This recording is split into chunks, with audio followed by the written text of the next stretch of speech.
There lived a tiny mouse named Milo. Milo was the smallest creature in the forest. He had soft brown fur, sparkling black eyes, and a heart that dreamed big.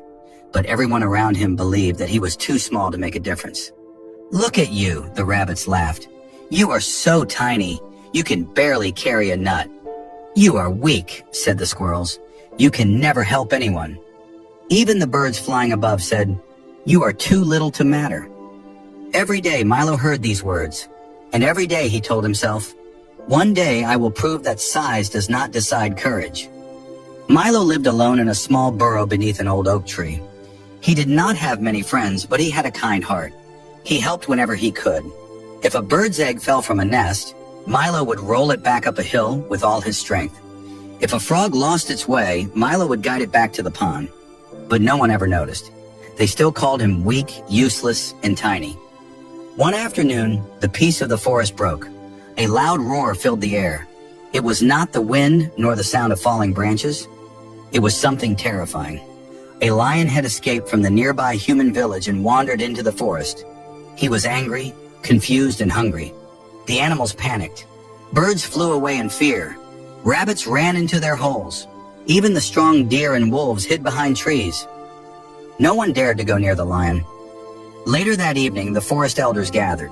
The lion had fallen into a hunter's trap made of thick rope. He could not escape. But even trapped, he was dangerous. The trap was near the river, and if the lion stayed stuck, he would die of hunger or thirst. Still, no one was brave enough to help him. "Let him die," said the fox. "He is not one of us." "But he is suffering," said the wise owl. "We must help him." "Who will go?" asked the bear. "We are all too afraid." Milo, who had been listening quietly, stepped forward. "I will go," he said. The animals burst into laughter. "You?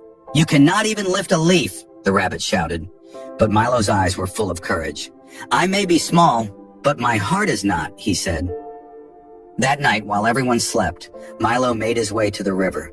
The forest was dark, and the air was filled with fear. But Milo did not stop. His tiny legs trembled, but his spirit stayed strong. When he reached the river, he saw the lion. The great beast lay tangled in a thick net. His golden mane was dirty, and his eyes were filled with pain and anger. When he saw Milo, he roared loudly. The sound shook the trees, but Milo did not run. "I have come to help you," he said softly. The lion growled. "You? A mouse? You think you can help a lion?" "Let me try," Milo said. Carefully, he climbed onto the ropes. Using his sharp little teeth, he began to gnaw. Bit by bit, thread by thread, Milo chewed through the ropes. Hours passed. His mouth hurt. His body was tired. But he did not stop. Even when his teeth ached, even when blood came from his gums, Milo kept going. Finally, just as the sun began to rise, the last rope broke. The lion stood up, free at last. He looked at Milo with surprise, then with softness. The anger in his eyes faded. "You saved me," he said in wonder. Milo smiled, though he was shaking from exhaustion. "I told you, even a small creature can make a big difference." The lion bowed his great head.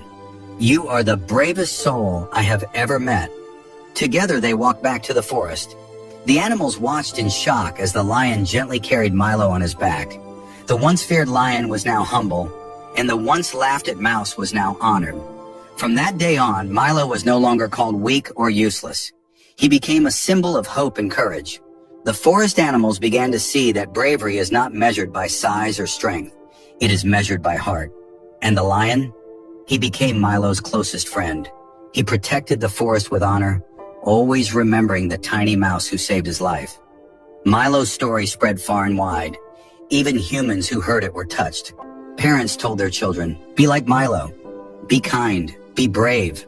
Believe in yourself." No act of kindness is ever too small. No heart is ever too weak to show courage. Sometimes the world's mightiest hero is the one no one believes in. Whenever life tells you that you are too small, too weak, or too late, remember Milo. Remember that even in your darkest moment, your bravery can light the way. Believe in your worth, for true strength does not come from how big you are, but from how big your heart is.